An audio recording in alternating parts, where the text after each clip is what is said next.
Have you ever wanted to be more than what people think you can be? Have you ever been underestimated by your colleagues or even your partner? Well, if so, today's video is for you. One Roman queen used charm, seduction and manipulation to gain power over the most powerful men in the empire, leaving destruction in her path. You're about to discover Livia Drusilla, the most evil woman in ancient Rome. You know how they say that behind every great man is an equally great woman? Well, that was definitely true for the Roman emperors Augustus and Nero, but it wasn't Livia who stood behind these emperors. She was actually the one who pulled the strings from the shadows, manipulating them like puppets to get what she wanted. Livia was born in 58 BC to a wealthy family of Roman aristocrats. Her father was Marcus Livius Drusus, a well-known politician, and her mother was Julia, niece of Augustus himself. Yes, the famous emperor of Rome was her uncle. From birth, Livia was destined for greatness. However, it was up to her to make the most of her opportunities, and make the most of them she did. From a young age, Livia distinguished herself as an intelligent, ambitious, and cunning girl.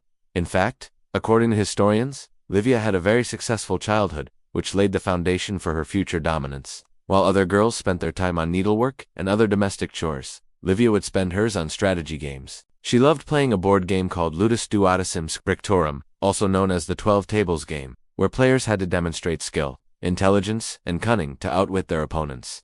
You could say that this game was a kind of training for Livia, preparing her for the greater games of power and influence that she would play later in life. As a child, she received the finest education available at the time and became fluent in Greek, which was a sign of high culture among the Romans. Even the famous Roman poet Virgil dedicated one of his poems to Livia when she was just a little girl. In short, Livia's early years were filled with all the privileges and opportunities that one could ask for. She grew up surrounded by some of the most influential people in Rome, including her uncle Augustus, the first emperor of Rome. In fact, when Livia was only 16, she was married to her uncle's stepson, a young man named Tiberius. Now, this might seem like a crazy story, but remember that back in those days, marriage was a tool of political power. So marrying a young girl to her uncle's stepson was not unheard of. Anyway, the marriage between Livia and Tiberius was a happy one, and they had 2 sons together. However, tragedy struck when Tiberius's father, Augustus, died, and Tiberius and Livia found themselves at the center of a power struggle. You see, when Augustus died, he left the empire to Tiberius, making him the new emperor. But there was a problem.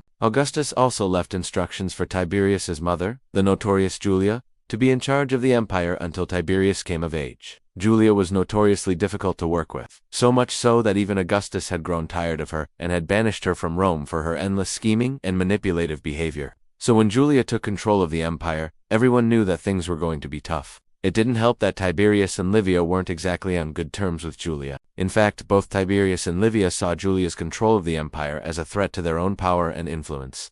And so they began to scheme against her, plotting ways to remove her from power and secure the empire for themselves.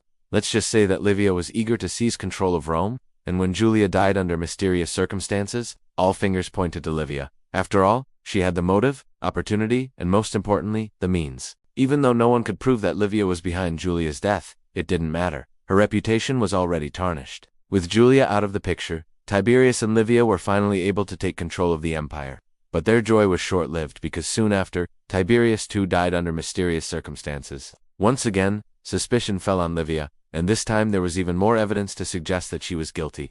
I mean, come on, the guy just died in his late 40s. It's not like it was totally unexpected or anything. But before we continue, I need to tell you about something amazing. So after Tiberius's death, Livia found herself in a precarious position. She had just lost her husband, and now the suspicions of the entire empire were on her. But instead of running away or hiding, Livia played the ultimate card. She seduced the new emperor, her stepson. Yes, that's right. Livia seduced her stepson, the emperor, to ensure her own power and influence. And you won't believe how she did it. Livia was a master manipulator and she knew exactly how to get what she wanted.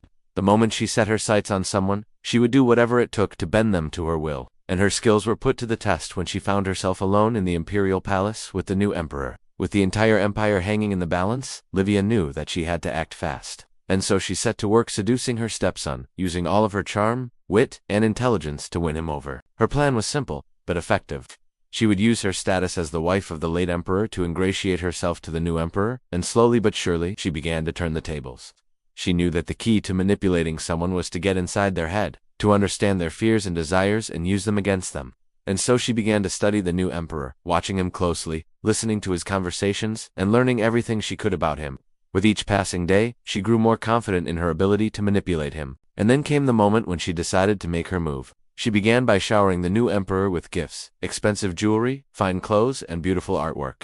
She hoped that he would be too blinded by the opulence to see through her manipulations, but she didn't stop there. She also began to play on his emotions, offering him comfort when he was down and praise when he was feeling confident.